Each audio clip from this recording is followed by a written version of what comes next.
তারিখ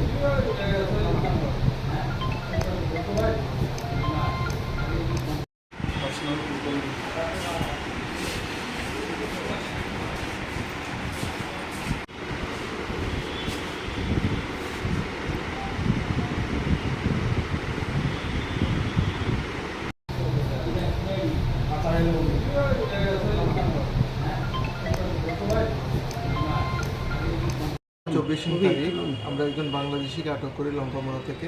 এই বেসিসে আমরা একটা মামলা নিয়েছি West Agartala PS case number 103/2024।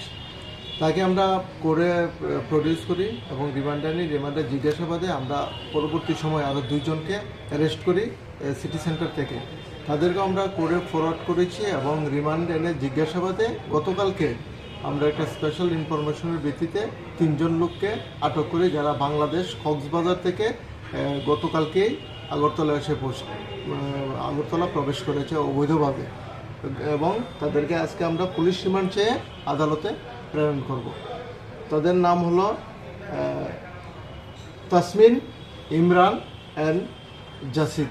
3 জনের বাড়ি বাংলাদেশ কক্সবাজার এলাকাতে। আগরতলা তথ্য পাইনি, তারা অবৈধভাবে আমাদের এখানে প্রবেশ করেছে। কোনো ধরনের ষড়যন্ত্র থাকতে পারে, এগুলো আমরা বিষয়গুলি খতিয়ে দেখি।